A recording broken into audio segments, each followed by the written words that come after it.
نحمده ونستعينه ونؤمن به ونتوكل عليه ونعوذ بالله من شرور أنفسنا ومن سيئات أعمالنا من يهده الله فلا مضل له ومن يضلل فلا هادي له وأشهد أن لا إله إلا الله وأشهد أن محمدا عبده ورسوله أرسله بالهدى ودين الحق ليظهره على الدين كله ولو كره المشركون اللهم صل على محمد وعلى آل محمد كما صليت على إبراهيم وعلى آل إبراهيم اللهم بارك على محمد وعلى آل محمد كما باركت على آل إبراهيم إنك حميد مجيد أما بعد فإن خير الحديث كلام الله وخير الهدي هدي محمد صلى الله عليه وسلم وشر الأمور محدثاتها وكل محدثة بدعة وكل بدعة ضلالة أيها الإخوان والأخوات أوصيكم عباد الله وإياي أولا بتقوى الله أعوذ بالله من الشيطان الرجيم بسم الله الرحمن الرحيم لقد كفر الذين قالوا إن الله ثالث ثلاثة وما من إله إلا إله واحد وإن لم ينتهوا عما يقولون ليمسن الذين كفروا منهم عذاب أليم. ആദരണീയരായ മുസ്ലിം സഹോദരന്മാരെ, സഹോദരിമാരെ, സർവശക്തനായ അല്ലാഹുവിൻ്റെ വിധി വിലക്കുകൾ ജീവിതത്തിൻ്റെ എല്ലാ മേഖലകളിലും കഴിവിൻ്റെ പരമാവധി സൂക്ഷിച്ച് ജീവിക്കണേ എന്ന് എല്ലാ ഓരോരുത്തരെയും ആമുഖമായി ഉണർത്തുകയാണ്. നമ്മുടെ ഈ നാട്ടിൽ ധാരാളം മതവിഭാഗങ്ങളുണ്ട്. ഇസ്ലാമുമായി ഏറ്റവും അടുത്ത് നിൽക്കുന്ന ഒരു മതവിഭാഗമാണ് ക്രൈസ്തവ വിഭാഗം. ലോകത്തിൻ്റെ എല്ലാ ഭാഗത്തുമുള്ള ഒരു മതവിഭാഗം. ഇന്ത്യയിലും അവരുണ്ട്, നമ്മുടെ നാട്ടിലുണ്ട്. ലോക ജനസംഖ്യയിൽ മതപരമായി താരതമ്യം ചെയ്യുമ്പോൾ ഒന്നാം സ്ഥാനത്ത് നിൽക്കുന്ന ഒരു മതവിഭാഗമാണ് അവർ. വിവിധ ഗ്രൂപ്പുകളും വിഭാഗങ്ങളും ഒക്കെ ഉണ്ടെങ്കിലും ഏറ്റവും കൂടുതൽ അംഗങ്ങളുള്ള ഒരു മതവിഭാഗമാണ് അവർ. ഈ ഡിസംബർ അവസാന വാരങ്ങളിലാണ് അവരുടെ മതപരമായ ഒരു ആഘോഷവുമായി ബന്ധപ്പെട്ട് കുറേ കാര്യങ്ങൾ വരുന്നത്. ഇത്തരമൊരു സന്ദർഭത്തിൽ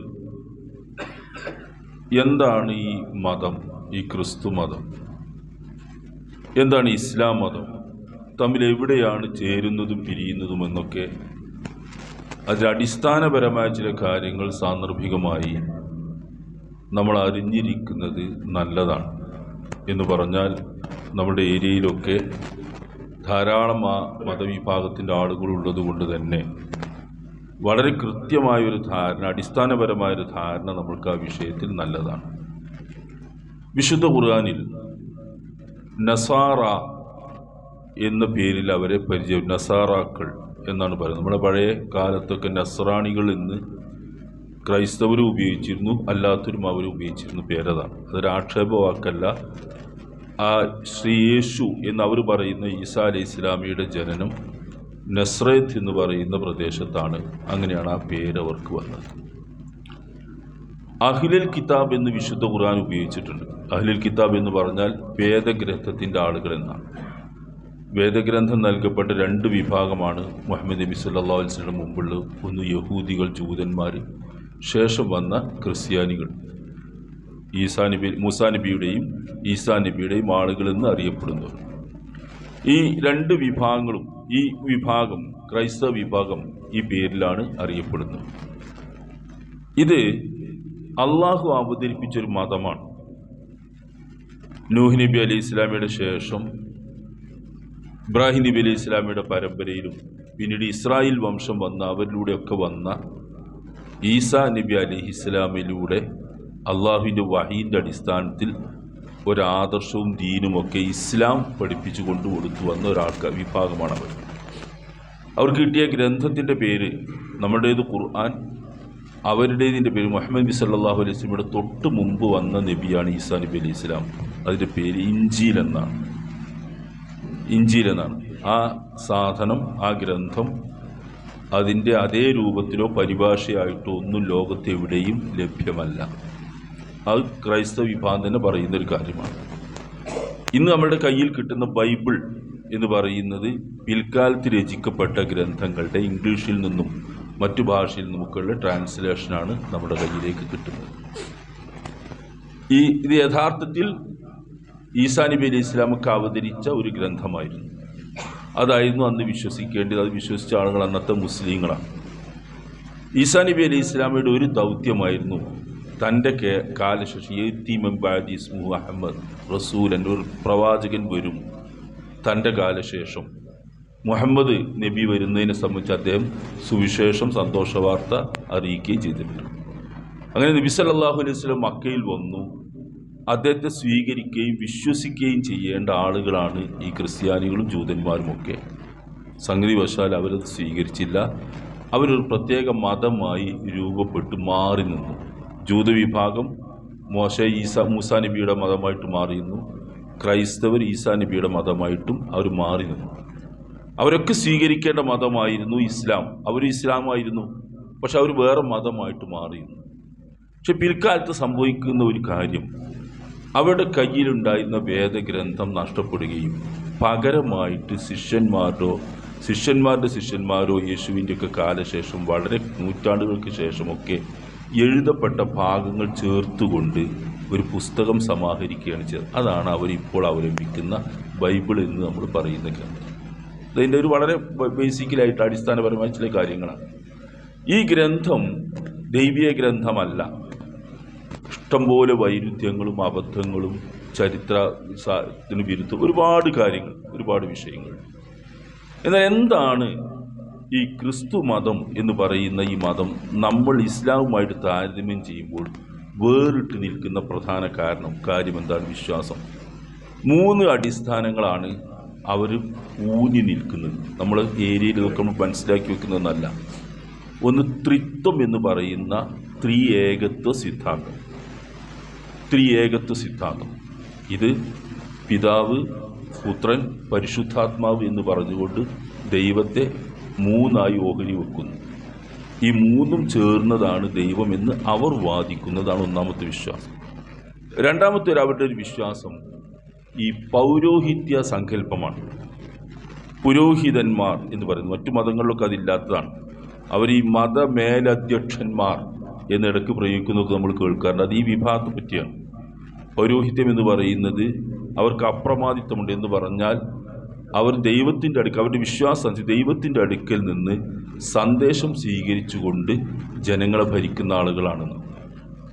അവരെ സഭ സുന്നഹദോസ് കൂടിയിട്ട് അവർക്ക് ഹലാൽ ഹറാമുകൾ നിശ്ചയിക്കാനുള്ള അവകാശമുണ്ട്.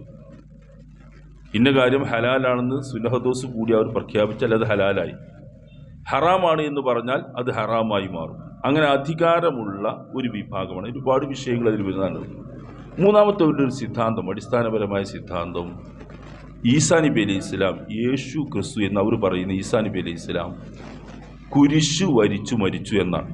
എന്ന് പറഞ്ഞാൽ ദൈവം, അവരുടെ ഭാഷയിൽ ദൈവം മനുഷ്യനായി മണ്ണിൽ വന്നു, മറിയമിൻ്റെ ഗർഭത്തിലൂടെ പ്രസവിച്ച് പുറത്തു വന്നു, എന്നിട്ട് മനുഷ്യരുടെ പാപങ്ങൾ ഏറ്റെടുത്ത് സ്വയം കുരിശു വരിച്ചു മരിച്ചു എന്നാണ്. അതോടുകൂടി പാപപരിഹാരമായി. ഇനി അതിൽ വിശ്വസിക്കുന്ന ആളുകൾക്കൊക്കെ പാപപരിഹാരം ഉണ്ടാവുമെന്നാണ്. മനുഷ്യൻ്റെ പാപം എന്ന് പറയുന്നതുകൊണ്ട് അർത്ഥമാക്കുന്നത് അവർ നമ്മളൊക്കെ പറയുന്ന ആദം നബി അലൈഹി ഇസ്ലാമിയുടെ ആ ചരിത്രത്തിലെ ആ പഴം, വിലക്കപ്പെട്ട കനി തിന്നത് മുതൽ മനുഷ്യരിൽ പാപം ഉണ്ടായിട്ടുണ്ട്. ആ പാപം തലമുറകളിലൂടെ ഇങ്ങനെ വന്നുകൊണ്ടേയിരിക്കുന്നു. അത് പരിഹരിക്കണമെന്ന നിലക്കാണ് ദൈവം മനുഷ്യനായിട്ട് മണ്ണിൽ വന്ന് കുട്ടിയായി ജനിച്ച് ജൂതന്മാർ പിടിച്ചു കൊന്നു എന്ന് അവർ പറയുന്നു. ഇങ്ങനെ പറയും. ഇതാണ് ഈ 3 അവരുടെ അടിസ്ഥാന സിദ്ധാന്തം. ഇത് വിശുദ്ധ ഖുർആൻ ഈ 3നെയും നിരസിക്കുന്നുണ്ട്. 3നെയും നിരസിക്കുന്നുണ്ട്. ഒന്ന്, ആദ്യം പറഞ്ഞ് പിതാവ്, പുത്രൻ, പരിശുദ്ധാത്മാവ് എന്നൊരു സങ്കല്പം ഖുർആനിലില്ല. വളരെ ഗൗരവമായിട്ട് ഖുർആൻ പറയുന്നൊരു കാര്യം, അങ്ങനെ അള്ളാഹുവിനെ പറ്റി പറയരുത് എന്നാണ്. അള്ളാഹുവിനെ പറ്റി അവന് മകനുണ്ട്, പിതാവുണ്ട്, അവൻ മകനാണ്, പരിശുദ്ധാത്മാവ് എന്ന് പറയുന്ന വേറൊന്ന് അതിൻ്റെ കൂടെയുണ്ട് എന്നും പറഞ്ഞുകൊണ്ട് അള്ളാഹുവിനെ ചിത്രീകരിക്കാൻ പാടില്ല. അത് വളരെ ഗൗരവമുള്ളൊരു പ്രശ്നമാണ് എന്നാണ്. എത്ര ഭാഷയും ശൈലിയൊക്കെ ഉപയോഗിച്ചുകൊണ്ടാണ് വിശുദ്ധ ഖുർആൻ പറയുന്നു ആ വിഷയങ്ങൾ. വലാ തഖൂലു സലാസത്തുൻ, ത്രിത്വം എന്ന് നിങ്ങൾ പറയരുത്. ട്രിനിറ്റി എന്ന് പറയുന്ന ത്രിത്വം നിങ്ങൾ പറയരുത്. ഇൻതഹു ഖൈറൻ ലക്കും, അത് നിങ്ങൾ ഒഴിവാക്കുക, അതാണ് നിങ്ങൾക്ക് ഏറ്റവും ഉത്തമമായിട്ടുള്ളത് എന്ന് ഖുർആൻ. ഇന്നമല്ലാഹു ഇലാഹുൻ വാഹിദുൻ, അള്ളാഹു ഏകനായ ആരാധ്യൻ മാത്രമാണ്. സുബ്ഹാനഹു അൻ യകുന ലഹു വലദ്, അവനൊരു മകൻ ഉണ്ടാവുക, സന്തതി ഉണ്ടാവുക എന്നതിൽ നിന്നൊക്കെ അള്ളാഹു പരിശുദ്ധനാണ്. അള്ളാഹ്ക്ക് കുട്ടി ഉണ്ടാവുക, അങ്ങനെ ഒരു സംഭവം ഉണ്ടായിക്കൂടാന്ന്. അള്ളാഹുവിന് മകൻ ഉണ്ടാവാൻ പറ്റില്ല, അങ്ങനെ ഒരു സംഭവം ഉണ്ടായിക്കൂടാ. വലഹു മാഫി സമാവാതി വമാഫിൽ അർളി വകഫാ ബില്ലാഹി വക്കീല, ആകാശങ്ങളുടെയും ഭൂമിയും ഒക്കെ അള്ളാഹുവിന്റെ സൃഷ്ടിയും അവന്റെ അവകാശത്തിൽപ്പെട്ട കാര്യങ്ങളാണ്. പിന്നെ അവന് വേറൊരു കുട്ടി ഉണ്ടാവുക എന്നൊരു പ്രശ്നമല്ല എന്ന്. എന്നാൽ ഇവരുടെ വിശ്വാസം ദൈവത്തിന് പുത്രനുണ്ട്, അതാണ് ശ്രീ യേശു എന്ന് അവർ വാദിക്കുന്നു. അത് ദൈവം തന്നെ പുത്രനായിട്ട് അവതരിച്ച് ഭൂമിയിൽ വന്ന് കുരിശ് വരിച്ച് മരിച്ചു എന്നും പിന്നെയും കുറെ വിശ്വാസം. ഇങ്ങനെ ഒരു വിശ്വാസമാണ് അവർ വെച്ചിട്ടുള്ളത്. ഇത് ഖുർആൻ എല്ലാ അർത്ഥത്തിലും നിരസിക്കുന്നു, എല്ലാ അർത്ഥത്തിലും നിരസിക്കുന്നു. സൂറത്തുൽ കഹ്ഫില് ഈ സംഗതി പറഞ്ഞതിന് ശേഷം തക്കാദു സമാവാത്തി യതഫത്തർന മിൻഹു, ഖുർആൻ ഉപയോഗിച്ച വാക്ക്. അള്ളാഹുവിന് കുട്ടിയെ ആരോപിക്കുന്നു, മകനെ ആരോപിക്കുകയോ ആകാശഭൂമികൾ പൊട്ടിപ്പിളരാനായിട്ട് കേട്ടിട്ടെന്നാണ്. പടച്ചവനൊരു സന്തതിയോന്നാണ്. വേറൊരു സ്ഥലത്ത് ഖുർആൻ പറയുന്നത് അവനൊരു സാഹിബത്ത് ഭാര്യ അല്ലല്ലോ പടച്ചവന്, പിന്നെ എങ്ങനെ കുട്ടി ഉണ്ടാകണമെന്ന് ഖുർആൻ ചോദിക്കുന്നതാണ്. അതൊക്കെ അള്ളാഹുവിന്റെ സൃഷ്ടികളാണ്. അള്ളാഹുവിന് ഭാര്യ, മക്കൾ, കുടുംബം എന്നൊന്നുമില്ല. നമുക്ക് ചെറിയൊരു സൂറത്തിൽ ഖുർആൻ അത് പറയുന്നത്, ഖുൽ ഹുവല്ലാഹു അഹദ് അല്ലാഹു സമദ് ലം യലിദ് വലം യൂലദ്, അവൻ ജനിച്ചതല്ല, അവൻ ആരും ജനിച്ചിട്ടുമില്ല. അള്ളാഹു ആരുടെയും മകനായി ജനിച്ചതല്ല, അവൻ ആരെയും ജനിപ്പിച്ചിട്ടുമില്ല. രണ്ടുമില്ല, ബാപ്പയുമല്ല മകനുമല്ല. വലയകുല്ലഹു കുഫുവൻ അഹദ്, സമാനമായിട്ട് സഹോദരന്മാരായിട്ട് വരാവുന്ന ഒരു തുല്യനും അവനില്ല എന്നാണ്. ഇതൊന്നും അള്ളാഹു ഏകനാണ്, എല്ലാ അർത്ഥത്തിലും ഏകനാണ്. അവന് മകനോ ഭാര്യയോ മക്കളോ കുടുംബോ അങ്ങനെ ഒരു കമ്പനിയൊന്നും പടച്ചവനില്ല എന്ന് ഖുർആൻ എടുത്ത് ഊന്നി പറയുന്ന ഒരു ഭാഗമാണ്. എന്നാൽ ഈ വിഭാഗം ആ വിശ്വാസം വെച്ച് പുലർത്തുന്നു. നമ്മളെ സംബന്ധിച്ച് ഖുർആൻ ഏറ്റവും ശക്തിയായിട്ട് എതിർക്കുന്ന ഒരു വിശ്വാസമാണത്. ഒരു നിലക്കും അംഗീകരിക്കാൻ കഴിയില്ല. കാരണം പടച്ചവന്റെ കൂടെ ഭാര്യയും മക്കളും കുടുംബവും എന്നൊക്കെ പറഞ്ഞുകൊണ്ട് ഒരു കമ്പനി ഉണ്ടാക്കുന്ന രീതി ഇസ്ലാം അംഗീകരിക്കുന്നില്ല. രണ്ടാമത് പറഞ്ഞ അവരുടെ വിശ്വാസത്തിന്റെ ഭാഗമാണ് ഈ പൗരോഹിത്യം എന്ന് പറയുന്ന ഭാഗം. ഇത് അവരുടെ ഒരു മതവിശ്വാസമാണ്. നേർക്കുനേരെ അതിങ്ങനെ വിശദീകരിച്ചാൽ, ഈ പുരോഹിതന്മാരാണ് അവിടെ മതം കൊണ്ടു നടക്കുന്നതും പഠിപ്പിക്കുന്നതും പറയുന്നതുമൊക്കെ. ഈ പോപ്പുമാരും ആ ഉന്നത ശീർഷരായ മത മേലധ്യക്ഷന്മാരുമാണ് ഒരാളുടെ സ്വർഗ നരകം നിശ്ചയിക്കുന്നത്. ഒരാളെ വാഴ്ത്തപ്പെട്ടവരായിട്ട് പ്രഖ്യാപിക്കുന്ന അവരാണ്. ഒരാൾ സ്വർഗത്തിന്റെയോ നരകത്തിന്റെയോ ആളായിട്ട് പ്രഖ്യാപിക്കുന്ന അവരാണ്. അല്ല, കുംഭസരിക്കുന്നത്, തൗബ ചെയ്യുന്നത് ഈ വ്യക്തികളുടെ മുമ്പിൽ വെച്ചാണ്. ഓരോ വ്യക്തിയും തൻ്റെ പാപങ്ങളും കുറ്റങ്ങളും ഒക്കെ ഏറ്റുപറഞ്ഞ് കുംഭസാരക്കൂട്ടിനുള്ളിൽ കയറി നിന്നുകൊണ്ട് തങ്ങളുടെ പാപങ്ങൾ ഈ മനുഷ്യരോടാണ് പറയുന്നത്. അവർ നമ്മളെ മാതിരി മനുഷ്യന്മാരാണ്, അതെല്ലാം അവരോട് പറയണം. എന്നിട്ട് അവർ ദൈവത്തോട് പറഞ്ഞ് ഇവർക്ക് മാപ്പ് കൊടുക്കണം. ഇവരാണ് ഈ മാപ്പ് കൊടുക്കുന്നവരും തൗബ സ്വീകരിക്കുന്നവരും കൊടുക്കുന്നവരും. നമ്മളെ സംബന്ധിച്ച് ചിന്തിക്കാൻ പോലും സാധിക്കാത്ത അത്ര അപകടകരമായ വിശ്വാസം. നമുക്ക് തൗബയുണ്ട്, കുംഭസാരമുണ്ട്, അതൊക്കെ പടച്ചവനോടാണ്. നമ്മുടെ സൃഷ്ടാവ് അവനാണ്. ഇത് ഒരാളെ പുണ്യവാനായി പ്രഖ്യാപിക്കുന്നതും ഇവരാണ്, ഒരാളെ തെമ്മാടിക്കുഴിയിലാക്കുന്നതും ഇവരാണ്, സ്വർഗത്തിന്റെ കുഴിയിലേക്ക് ആക്കുന്നതും ഒക്കെ ഇവരാണ് തീരുമാനിക്കുന്നത്, പുരോഹിതന്മാർ. ഇതവരുടെ ഒരു വിശ്വാസമാണ്. വിശുദ്ധ ഖുർആൻ ഇതിനെക്കുറിച്ച് പറയുന്ന ഒരു വാക്ക് നോക്കി, ഇത്തഖദൂ അഹ്ബാറഹും വറുഹ്ബാനഹും അർബാബം മിൻ ദൂനില്ലാഹ്. ആ വിഭാഗം ആളുകൾ ജൂത ക്രൈസ്തവരെ പറ്റിയാ പറയുന്നത്. അവിടെ പണ്ഡിതന്മാരെയും പുരോഹിതന്മാരെയും അള്ളാഹുവിന് പുറമെയുള്ള റബ്ബുകളാക്കി മാറ്റി. അള്ളാഹുവാണ് റബ്ബ്. ആ റബ്ബിന്റെ സ്ഥാനത്തേക്ക് ഇവരെ കൊണ്ടുവന്നു, ഈ മനുഷ്യന്മാരെ. ഇത്തഖദു അഹ്ബാറഹും വറുഹ്ബാനും അർബാബൻ ദൂനില്ലാഹ്. എനിക്ക് പിന്നെ പറയുന്നത് വമാ ഉമിറു ഇല്ലാ ലിയഅ്ബുദുല്ലാഹ, അള്ളാഹുവിനെ മാത്രം ആരാധിക്കണം എന്നല്ലാതെ അവരോട് കൽപ്പിച്ചിരുന്നില്ല. പക്ഷെ ഇവര് പണ്ഡിതന്മാരെയും പുരോഹിതന്മാരെയൊക്കെ റബ്ബാക്കി മാറ്റിയിട്ട് അവരുടെ കാര്യങ്ങൾ അവരോട് പറയുന്നൊരവസ്ഥ ഉണ്ടാക്കി.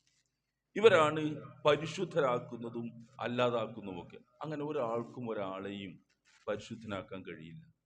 നിങ്ങൾക്ക് നബി സല്ലല്ലാഹു അലൈഹി വസല്ലമ സൃഷ്ടികളിൽ വെച്ച് ഏറ്റവും ശ്രേഷ്ഠനായ മനുഷ്യനാണ്, അള്ളാഹുവിൻ്റെ റസൂൽ. റസൂല് പറഞ്ഞൊരു വാക്ക് നിങ്ങൾ ശ്രദ്ധിച്ചു നോക്കൂ. നബി സല്ലല്ലാഹു അലൈഹി വസല്ലമയുടെ മുമ്പിൽ വെച്ച് ഒരു കുട്ടിയെ സംബന്ധിച്ച് പറഞ്ഞു, മിൻ അസാഫിൽ ജന്ന. ആയിഷ അള്ളാഹിനെയാണ് പറഞ്ഞത്. സ്വർഗത്തിലൊരു പൂങ്കുയിലാണ്. കുട്ടി മരിച്ചപ്പോൾ പറഞ്ഞ സ്വർഗത്തിലൊരു പൂങ്കുയിലാണ്, ഒരു തെറ്റ് ചെയ്തിട്ടില്ലല്ലോ. റസൂൽ പറഞ്ഞു, വമായുദ്ധരിക്കുന്നു, നിനക്ക് എങ്ങനെയാ അത് മനസ്സിലായത്? അങ്ങനെ പറയാൻ പാടില്ല. ഒരാൾ സ്വർഗത്തിലാണോ നരകത്തിലാണോ എന്ന് പറയാൻ പറ്റില്ല. മൊത്തത്തിൽ പറയുകയല്ല, ഒരു വ്യക്തിയെ എടുത്തു പറയാൻ പാടില്ല. ഇന്നാൾ സ്വർഗത്തിലാണ് നരകത്തിലാണെന്ന് ഒരാൾക്ക് പറയാൻ കഴിയില്ല. റസൂല് പറഞ്ഞു, എൻ്റെ സ്വന്തം കാര്യം എനിക്ക് പറയാൻ കഴിയില്ല. അള്ളാഹുവിൻ്റെ റസൂലാണ് റസൂൽ, ഞാൻ അള്ളാഹിൻ്റെ റസൂലാണ്. എനിക്ക് എൻ്റെ സ്വന്തം കാര്യം പറയാൻ കഴിയില്ല. ഇല്ലാ യതഗമ്മദനി അല്ലാഹു ബിറഹ്മതിഹി, അള്ളാഹു അവന്റെ കാരുണ്യം കൊണ്ട് പൊതിഞ്ഞാലല്ലാതെ, മൂടിയാലല്ലാതെ എനിക്ക് സ്വർഗത്തിൽ പോകാൻ കഴിയില്ല. റസൂല് പറയുന്നത് അങ്ങനെയാണ്. അള്ളാഹുവിന്റെ കാരുണ്യം കൊണ്ടല്ലാതെ ഒരാൾക്ക് സ്വർഗവും നരകമൊന്നുമില്ല. അത് അള്ളാഹു തീരുമാനിക്കുന്നതാണ്. ഏറ്റവും ആദ്യം അള്ളാഹുവിന്റെ കാരുണ്യം. ആ കാരുണ്യം കൊണ്ടല്ലാതെ ഒരാൾക്കും സ്വർഗത്തിൽ പോകാൻ കഴിയില്ല. ആ കാരുണ്യത്തിന് വേണ്ടി നമ്മൾ യാചിക്കുകയും പ്രാർത്ഥിക്കുകയും ചെയ്യുക എന്നതല്ലാതെ വ്യക്തികളെ സ്വർഗത്തിലാക്കാനും നരകത്തിലാക്കാനും ഒന്നും നമ്മൾക്ക് ആർക്കും അവകാശമില്ല. ഇവിടെ നടക്കുന്നത് ഈ പുരോഹിത വിഭാഗം എന്ന് പറയുന്ന മതമേലധ്യക്ഷന്മാർ എന്ന് പറയുന്ന ആളുകളാണ് വാഴ്ത്തപ്പെട്ടവരായി പ്രഖ്യാപിക്കുന്ന ഒരാൾ വാഴ്ത്തപ്പെട്ടവരായിട്ട് അവർ പ്രഖ്യാപിക്കാൻ അവകാശമുണ്ടെന്നാണ് അവരുടെ വിശ്വാസം. അവരുടെ എല്ലാ കാര്യങ്ങളും അവർക്ക് ഏറ്റെടുക്കാൻ കഴിയും. നമ്മുടെ പാപങ്ങൾ പുറത്തു തരുന്ന അവരാണ്, മനുഷ്യരാണ്, അള്ളാഹു അല്ല. ഈ ഇടയിൽ നിൽക്കുന്ന ആളുകളാണ്. അങ്ങനെയുള്ള വിശ്വാസങ്ങൾ നോക്കൂ. നബി സല്ലല്ലാഹു അലൈഹി വസല്ലം പഠിപ്പിക്കുന്നത്, നബിയുടെ ഒരിക്കലും ഒരു സ്ത്രീനെ കൊണ്ടുവന്നു. പേര് ചോദിച്ചപ്പോൾ പറഞ്ഞു ബർറ എന്നാണ് പേര് എന്നാണ്. ബർറ എന്ന് പറഞ്ഞാൽ പുണ്യവതി എന്നാണ്. റസൂൽ പറഞ്ഞ പേര് മാറ്റണം എന്നാണ്. നബി സല്ലല്ലാഹു അലൈഹി വസല്ലം പേര് മാറ്റി സൈനബ് എന്നാക്കി. പുണ്യവതി എന്ന് പേരിടരുതെന്ന്. ലാ തുസക്കു അൻഫുസക്കും, നിങ്ങൾ സ്വയം വിശുദ്ധരായി ചമയരുത്. നിങ്ങൾ ആരും വിശുദ്ധരായി ചമയരുത്. വല്ലാഹു യുസക്കി മൻ യശാ, അള്ളാഹു അവൻ ഉദ്ദേശിക്കുന്നവരെ സംസ്കരിച്ച് വിശുദ്ധരാക്കി കൊണ്ടുവരും. അത് അള്ളാഹുവിന്റെ കാര്യമാണ്. നിങ്ങൾ ഞാൻ വിശുദ്ധനാണ്, ഇന്നവൻ വിശുദ്ധനാണ് എന്ന് പറഞ്ഞു പോവരുത് എന്നാണ്. അതിന് കാരണം ഒരാളുടെ അന്ത്യം എങ്ങനെയാണെന്ന് അള്ളാഹുവിന് മാത്രമേ അറിയുള്ളൂ. അയാൾ എങ്ങനെയാണ് മരിച്ചു പോയത് എന്നുള്ളത് അള്ളാഹ്ക്കേ അറിയുള്ളൂ. ഇന്നമൽ അഅ്മാലു ബിൽ ഖവാത്തിം, റസൂൽ പറഞ്ഞു, പ്രവർത്തനങ്ങൾ അള്ളാഹു പരിഗണിക്കുന്നത് അതിന്റെ അന്ത്യഘട്ടം എങ്ങനെയാണെന്ന് നോക്കിയിട്ടാണെന്നാണ്.